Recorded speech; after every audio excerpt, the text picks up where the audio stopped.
શ્રી ગણેશાય નમઃ.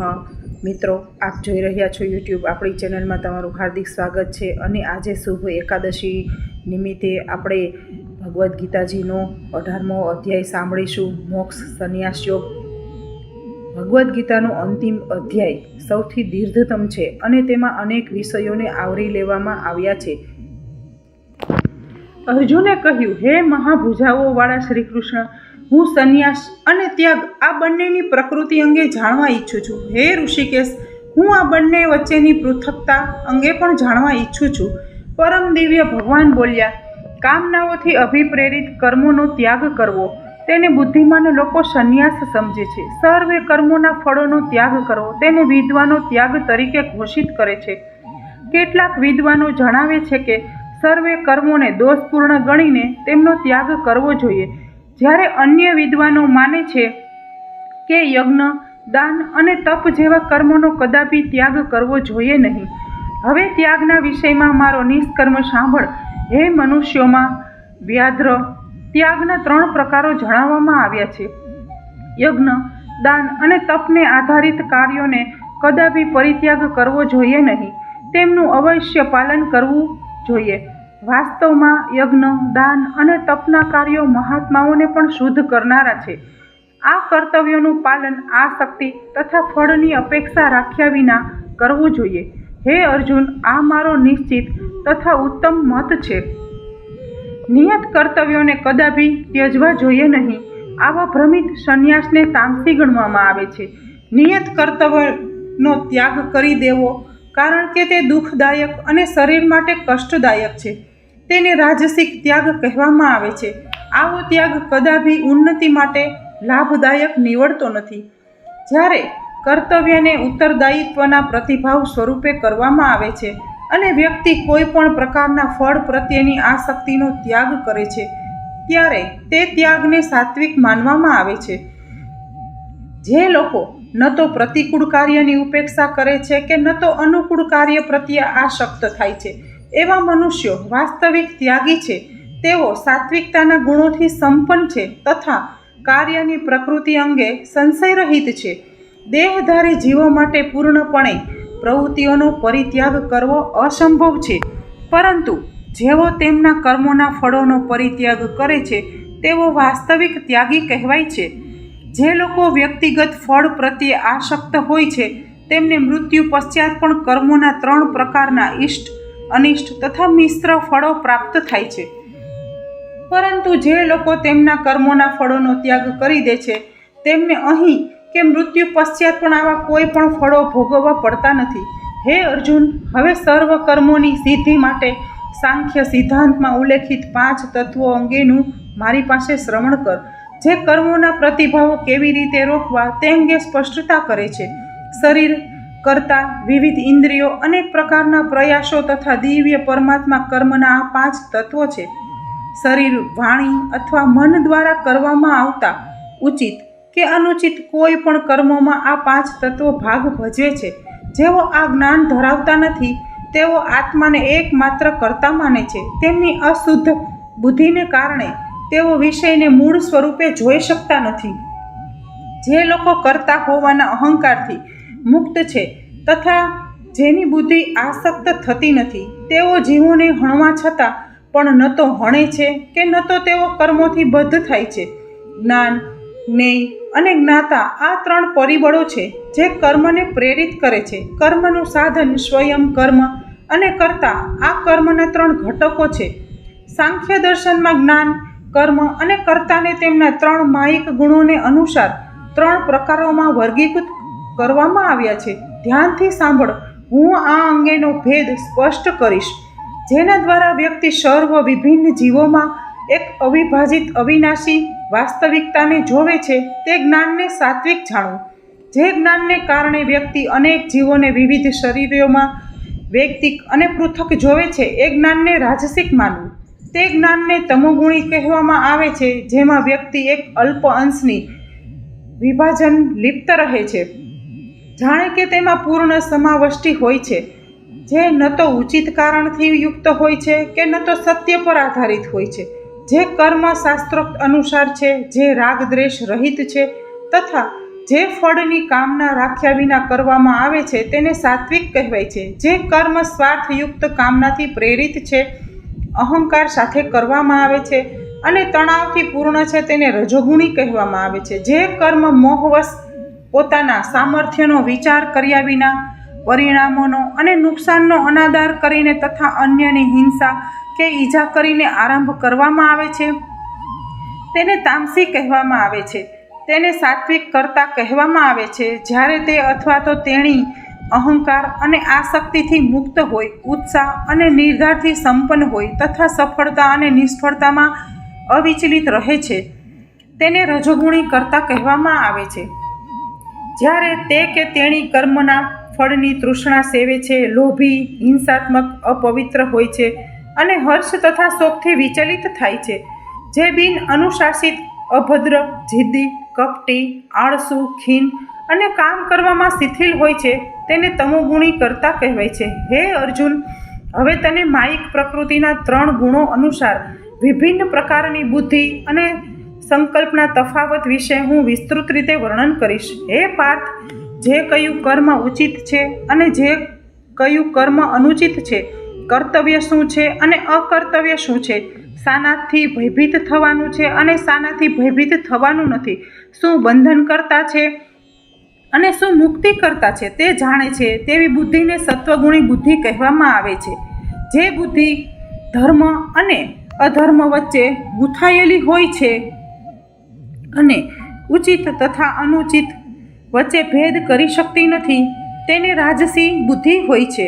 જે બુદ્ધિ અહંકારથી આચ્છાદિત હોય છે તે અધર્મને ધર્મ માની લે છે અને સત્યને અસત્ય રૂપે જોવે છે તે તામસી બુદ્ધિ છે. જે દ્રઢ સંકલ્પ યોગ દ્વારા વિકસિત થાય છે અને જે મન, પ્રાણવાયુ તથા ઇન્દ્રિયોની પ્રવૃત્તિઓને નિયંત્રિત કરે છે તે ધૃતિને સત્વગુણી કહેવામાં આવે છે. જે અડગ નિશ્ચય દ્વારા વ્યક્તિ ધર્મ, અર્થ અને કામને આસક્તિ તથા ફળની કામના સાથે ધારણ કરે છે એવો સંકલ્પ રજોગુણી છે. હે પાર્થ, તે દુર્બુદ્ધિપૂર્ણ સંકલ્પ કે જેમાં વ્યક્તિ સ્વપ્ન, ભય, શોક, વિષાદ અને ઘમંડનો ત્યાગ કરતો નથી તે તમોગુણી ધૃતિ છે. હે અર્જુન, હવે મારી પાસેથી 3 પ્રકારના સુખો અંગે સાંભળ જેમાં દેહધારી આત્મા ભોગ કરે છે તથા સર્વ દુઃખોના અંત સુધી પણ પહોંચી શકે છે. જે પ્રથમ વિષ સમાન લાગે છે પરંતુ અંતે અમૃત સમાન લાગે છે તેને સાત્વિક સુખ કહેવામાં આવે છે. તે વિશુદ્ધ બુદ્ધિ દ્વારા ઉત્પન્ન થાય છે. જે આત્મજ્ઞાનમાં સ્થિત હોય છે એ સુખ રાજસી ગણાય છે. જે ઇન્દ્રિયો દ્વારા તેના વિષયો સાથેના સંસર્ગથી ઉત્પન્ન થાય છે આવું સુખ આરંભમાં અમૃત સમાન હોય છે પરંતુ અંતે વિષ સમાન હોય છે. જે સુખ આરંભથી અંત સુધી આત્માની પ્રકૃતિને આચ્છાદિત કરે છે અને જે નિંદ્રા, આળસ અને પ્રમાદમાંથી ઉત્પન્ન થાય છે તેને તમોગુણી કહેવામાં આવે છે. સમગ્ર માયિક ક્ષેત્રમાં આ પૃથ્વી પર કે ઉચ્ચતર સ્વર્ગીય લોકમાં કોઈ પણ એવો જીવ નથી જે માયિક પ્રકૃતિના આ 3 ગુણોના પ્રભાવથી મુક્ત હોય. હે પરંતપ, બ્રાહ્મણો, ક્ષત્રિયો, વૈશ્યો અને શૂદ્રોના કર્તવ્યનું વિભાજન તેમના સ્વભાવ તથા ગુણોને આધારે કરવામાં આવ્યું છે, જન્મને આધારે નહીં. શાંતિ, પ્રિયતા, આત્મસંયમ, તપશ્ચર્યા, પવિત્રતા, ધૈર્ય, સત્યનિષ્ઠા, જ્ઞાન, વિદ્વતા તથા ભવિષ્યમાં વિશ્વાસ આ બ્રાહ્મણોના કાર્યો માટેના આંતરિક ગુણો છે. શૌર્ય, શક્તિ, મનોબળ, શાસ્ત્રોમાં પારંગતતા, યુદ્ધ ક્ષેત્રમાંથી કદાપી પીછેહટ ન કરવાનો સંકલ્પ, દાનમાં હૃદયની વિશાળતા, નેતૃત્વનું સામર્થ્ય આ ક્ષત્રિયોના કર્મ માટે સ્વાભાવિક ગુણો છે. કૃષિ, ગૌરક્ષા અને વાણિજ્ય વૈશ્ય ગુણો ધરાવતા લોકોના સ્વાભાવિક કાર્યો છે. કાર્યો દ્વારા સેવા કરવી એ શુદ્ધ ગુણો ધરાવતા લોકો માટે સ્વાભાવિક કર્તવ્ય છે. તેમના જન્મજાત ગુણોથી મનુષ્ય પોતાના કર્તવ્યોની પરિપૂર્તિ કરીને સિદ્ધિ પ્રાપ્ત કરી શકે છે. હવે મારી પાસેથી સાંભળ કે વ્યક્તિ કેવી રીતે પોતાના નિયત કર્તવ્યોનું પાલન કરીને સિદ્ધ બની શકે છે. વ્યક્તિના પોતાની પ્રાકૃતિક વૃત્તિનું પાલન કરીને મનુષ્ય એ સષ્ટાની આરાધના કરે છે જે સર્વ જીવોનું ઉદ્ભવ સ્થાન છે અને જેના દ્વારા સમગ્ર બ્રહ્માંડ વ્યાપ્ત છે. આવા કર્તવ્યનું પાલન કરીને મનુષ્ય સરળતાથી સિદ્ધિ પ્રાપ્ત કરે છે. અન્ય કોઈના ધર્મને શ્રેષ્ઠ રીતે કરવા કરતાં ક્ષતિયુક્ત રીતે પણ પોતાના સ્વધર્મનું પાલન કરવું અધિક શ્રેષ્ઠ છે. પોતાના સ્વાભાવિક કર્તવ્યોનું પાલન કરવાથી મનુષ્ય પાપથી પ્રભાવિત થતો નથી. હે કુંતી પુત્ર, વ્યક્તિએ તેના પ્રકૃતિજન્ય કર્તવ્યોનો ત્યાગ કરવો જોઈએ નહીં, ભલે પછી તેમાં દોષ જોવા મળે. ખરેખર જેમ અગ્નિ ધુમાડાથી આચ્છાદિત હોય છે, તેમ સર્વ પ્રયાસો કોઈ અનિષ્ટ દ્વારા આચ્છાદિત હોય છે. જેમની બુદ્ધિ સર્વત્ર આસક્તિ રહિત છે, જેમણે મન પર વિજય પ્રાપ્ત કર્યો છે તથા જે ત્યાગની સાધના દ્વારા કામનાઓથી મુક્ત છે, તે કર્મથી મુક્તિની પરમ સિદ્ધિ પ્રાપ્ત કરે છે. હે અર્જુન, મારી પાસેથી સંક્ષેપમાં સાંભળ. હું તને સમજાવીશ કે જેણે સિદ્ધિ એટલે કે કર્મની સમાપ્તિમાં પ્રાપ્ત કરી છે, તે દિવ્ય જ્ઞાનમાં દ્રઢપણે સ્થિર રહીને કેવી રીતે બ્રહ્મને પણ પ્રાપ્ત કરી શકે છે. તે વ્યક્તિ બ્રહ્મની પ્રાપ્તિ માટે પાત્ર છે. જે વ્યક્તિ ધ્વનિ તથા અન્ય ઇન્દ્રિય વિષયોનો ત્યાગ કરીને રાગ તથા દ્વેષથી મુક્ત થઈને શુદ્ધ બુદ્ધિ ધરાવે છે તથા ઇન્દ્રિયોને દ્રઢતાપૂર્વક સંયમમાં રાખે છે, આવી વ્યક્તિ એકાંતમાં પ્રસન્ન રહે છે, અલ્પ આહાર કરે છે, શરીર, મન તથા વાણીને નિયંત્રિત કરે છે, સદૈવ ધ્યાનમાં લીન રહે છે અને વૈરાગ્યની સાધના કરે છે. અહંકાર, હિંસા, ઘમંડ અને કામના સંપત્તિનું સ્વામિત્વ તથા સ્વાર્થથી મુક્ત હોય છે. આવી શાંતિમાં સ્થિત વ્યક્તિ બ્રહ્મ પૂર્ણ સત્યની બ્રહ્મ સ્વરૂપે અનુભૂતિ સાથેના જોડાણ માટે પાત્ર રહે છે. જે દિવ્ય બ્રહ્મમાં સ્થિત હોય છે તે માનસિક રીતે શાંત બને છે. તે શોક કરતો નથી કે કામના રાખતો નથી. સર્વ જીવો પ્રત્યે સમાન ભાવ ધરાવતો હોય એવો યોગી મારી પરમ ભક્તિ પ્રાપ્ત કરે છે. કેવળ મારી પ્રેમા ભક્તિ દ્વારા જ વ્યક્તિ મને સત્ય રૂપે જાણી શકે છે. પશ્ચાત મને જાણીને મારો ભક્ત મારી પૂર્ણ ચેતનામાં પ્રવેશ કરે છે.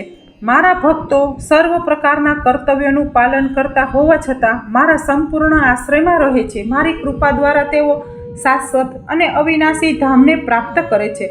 મને પરમ્ય લક્ષ્ય બનાવીને તારી સર્વ પ્રવૃત્તિઓ મને સમર્પિત કર. બુદ્ધિયોગનો આશ્રય લઈને તારી ચેતનાને સદૈવ મારામાં લીન રાખ. જો તું સદૈવ મારું સ્મરણ કરીશ તો તું સર્વે વિઘ્નો અને વિપત્તિઓને પાર કરી જઈશ. પરંતુ જો તું અહંકારને કારણે મારો ઉપદેશ સાંભળીશ નહીં તો તું નષ્ટ થઈ જઈશ. જો અહંકારથી પ્રેરિત થઈને તું એમ માનતો હોય કે હું લડીશ નહીં તો તારો નિશ્ચય વ્યર્થ જશે. તારી પોતાની સ્વાભાવિક ક્ષત્રિય પ્રકૃતિ તને યુદ્ધ કરવા માટે વિવશ કરશે. હે અર્જુન, મોહવશ જે કર્મ તું કરવા ઈચ્છતો નથી, તારા પોતાની માયિક પ્રકૃતિમાંથી જન્મેલી તારી પોતાની રુચિથી તે કરવા તું વિવશ બનીશ. હે અર્જુન, પરમેશ્વર સર્વ જીવોના હૃદયમાં નિવાસ કરે છે. તેમના કર્મ અનુસાર તે આત્માઓના ભ્રમણને નિર્દેશન કરે છે, જે માયિક શક્તિથી બનેલા યંત્ર પર આરૂઢ હોય છે. હે ભારત, સર્વથા સંપૂર્ણ ભાવ સાથે તું અનન્ય રીતે તેમના શરણામાં જા. તેમની કૃપાથી તું પરમ શાંતિ અને શાશ્વત ધામ પ્રાપ્ત કરીશ. આ પ્રમાણે મેં તને આ જ્ઞાન સમજાવ્યું છે, જે અન્ય સર્વ રહસ્યોની તુલનામાં બૃહત્તમ છે. તેના અંગે ગહન કરી મનન કર અને પશ્ચાત તારી જે ઈચ્છા હોય તે કર. પુનઃ મારા પરમ ઉપદેશનું શ્રવણ કર, જે સર્વ જ્ઞાનોમાં ગૃહ્યતમ છે. હું તારા હિતાર્થે તેનું પ્રાગટ્ય કરું છું, કારણ કે તું મને અતિ પ્રિય છે. સદૈવ મારું ચિંતન કર, મારો ભક્ત થા, મારી આરાધના કર અને મને નમસ્કાર કર. આ પ્રમાણે કરીને તું નિશ્ચિતપણે મારી પાસે આવીશ. આ મારી તારા પ્રત્યે પ્રતિજ્ઞા છે, કારણ કે તું મને અતિ પ્રિય છે. સર્વ પ્રકારના ધર્મોનો ત્યાગ કર અને કેવળ મારા શરણમાં આવી જા. હું તને સર્વ પાપયુક્ત કર્મફળોમાંથી મુક્ત કરીશ, ભયભીત થઈશ નહીં. આ ઉપદેશ જે તપસ્વી નથી અથવા જે ભક્ત નથી તેને કદાપી કહેવો જોઈએ નહીં. જે લોકો આધ્યાત્મિક વિષયોના શ્રવણથી વિમુખ હોય અને વિશેષ કરીને જે લોકો મારી ઈર્ષા કરે છે તેમને કદાપી કહેવો જોઈએ નહીં. જે લોકો મારા ભક્તોને આ પરમ ગૃહ્ય જ્ઞાનનું શિક્ષણ આપે છે તેઓ પ્રેમનું મહાન કાર્ય કરે છે. તેઓ મારી પાસે આવશે તેમાં કોઈ સંશય નથી. તેમનાથી અધિક પ્રેમપૂર્વક સેવા અન્ય કોઈ મનુષ્ય કરતા નથી અને મને આ પૃથ્વી પર તેમનાથી અધિક પ્રિય કોઈ નથી. અને હું ઘોષણા કરું છું કે જે લોકો આપણા આ પવિત્ર સંવાદનું અધ્યયન કરશે તે તેમની બુદ્ધિ દ્વારા જ્ઞાનરૂપી યજ્ઞ દ્વારા મારી આરાધના કરશે, એવો મારો અભિપ્રાય છે. જેઓ શ્રદ્ધાપૂર્વક તથા ઈર્ષા રહિત થઈને કેવળ આ જ્ઞાનનું શ્રવણ માત્ર કરે છે તેઓ સર્વ પાપોથી મુક્ત થઈ જશે અને શુભ લોક પ્રાપ્ત કરશે, જ્યાં પુણ્યાત્માઓ નિવાસ કરે છે. હે અર્જુન, તે મને એકાગ્ર ચિત્તે સાંભળ્યો છે. શું તારી અજ્ઞાન અને મોહ નષ્ટ થઈ ગયા છે? અર્જુને કહ્યું, હે અચ્યુત, આપની કૃપા દ્વારા મારો મોહ દૂર થયો છે અને હું જ્ઞાનમાં સ્થિત થયો છું. હું હવે સંશયથી મુક્ત છું અને હું આપની આજ્ઞા અનુસાર કર્મ કરીશ. સંજયે કહ્યું, આ પ્રમાણે મેં વાસુદેવ પુત્ર શ્રી કૃષ્ણ અને ઉમદા હૃદય ધરાવતા પૃથાપુત્ર અર્જુન વચ્ચેનો આ અદ્ભુત સંવાદ સાંભળ્યો. આ સંદેશ એટલો રોમાંચક છે કે મારા રૂવાડા ઊભા થઈ ગયા છે.